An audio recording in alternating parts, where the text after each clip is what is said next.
snipers. What happened in Charlottesville was identical. The riot there was by a group of individuals who felt underprivileged and targeted and felt like they had been taken, things had been taken away from them, and that they were not being treated equally.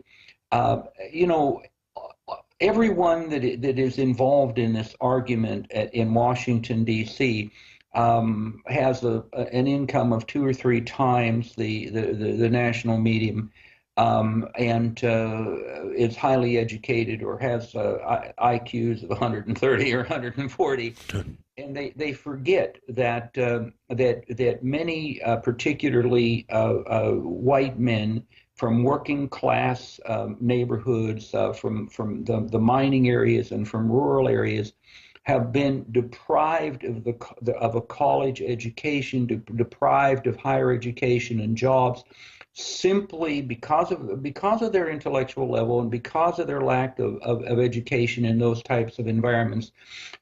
They have been denied jobs because of their race and their sex. That's a harsh thing to say.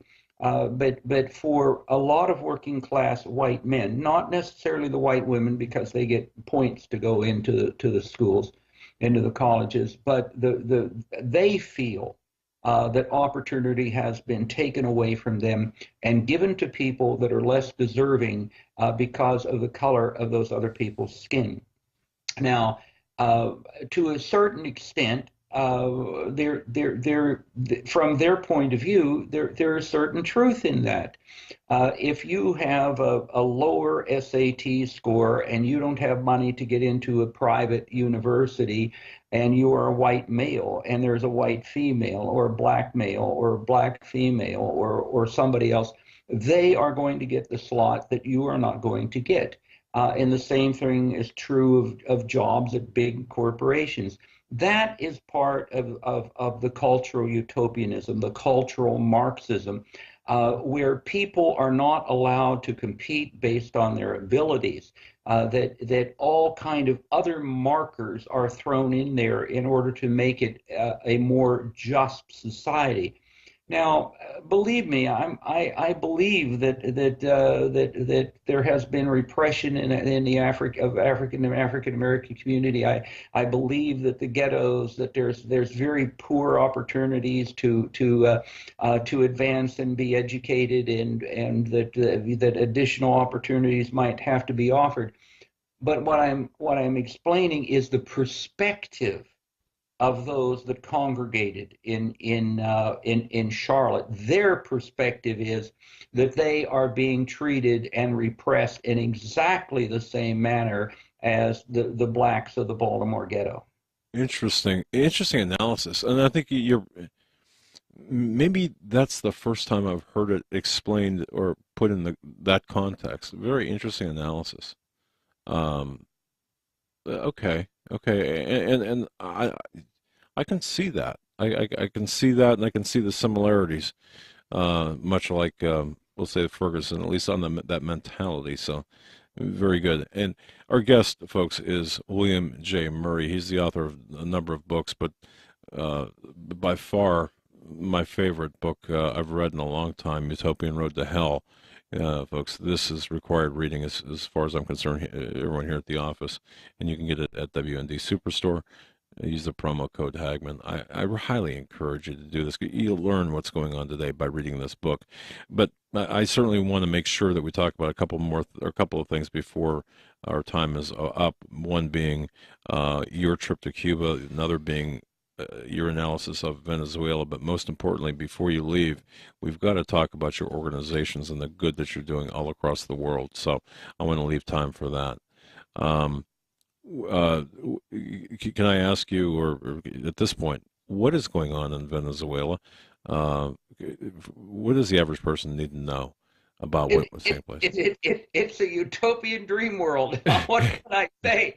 I mean, this should keep, everyone has to keep in mind. Now, just put this in perspective. Venezuela has the largest known petroleum reserves in the world. They have more known petroleum than Saudi Arabia. Now, just think about this. Think about this. The Saudis own downtown London. The Saudis own huge sections of the best sections of Manhattan. They own part of Fox News. They've bought into Hollywood. One of their sheiks owned his own private giant Airbus 380 with a swimming pool on it. Oh my. Excuse me. They own the largest yachts in the world. They have the third largest military budget in the world. Third largest military budget in the world. Russia is, I think, fourth or fifth or something like that. And Venezuela, with the largest known oil petroleum reserves in the world, is flat broke. Flat broke. And the people are starving. The average Venezuelan has lost between 10 or 12 pounds over the last 5 years. There is no food available. There is rationing. The currency is probably worth about as much as monopoly money. This wasn't a third world country, by the way, when Chavez took power. Just about everybody had a Bank of America card. The country was very, very middle class, modern malls, modern infrastructure.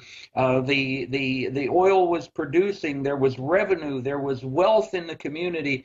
And then Chavez came in and decided to make people more equal. And now they're all equal. They are miserably poor and starving to death. I want to add one criticism to this, though. I want to put some responsibility where it is. This happened in Honduras, and it happened in Venezuela. In Honduras, they impeached the president. When he did this, when he decided to take over, the Congress impeached him and got rid of him. The Bush administration ordered them to take him back, where there are going to be sanctions. They said, forget it, we're not taking this turkey back. We're not going to have a president for life. Forget it. They're a free country today. In Venezuela, the Bush administration, when he was impeached and arrested and deported from the country, the Bush administration intervened and said, "Oh, you're thwarting democracy." The impeachment, that was democracy in action. They were getting rid of a dictator who wanted life. Our government, the United States of America, intervened and forced the people of Venezuela and the Congress to take this guy back. Okay. People should just look up the history of this. I would like to say that everything that happened down there, of course, this happened because it happened within Venezuela, but unfortunately, we're not totally innocent in this matter. The situation is horrible, and a lot of it comes from fixed prices. And I've worked in Russia for a while. We had a ministry operation there. We established the first Bible publishing company, and I could very explain what happened in Russia. People think Ronald Reagan ran the place out of business by increasing military spending. That's not what happened. I love Ronald Reagan, but it isn't what happened. The country went bankrupt from providing goods and services for less money than they cost. A loaf of bread was a nickel, even though it cost 65, 70 cents to produce.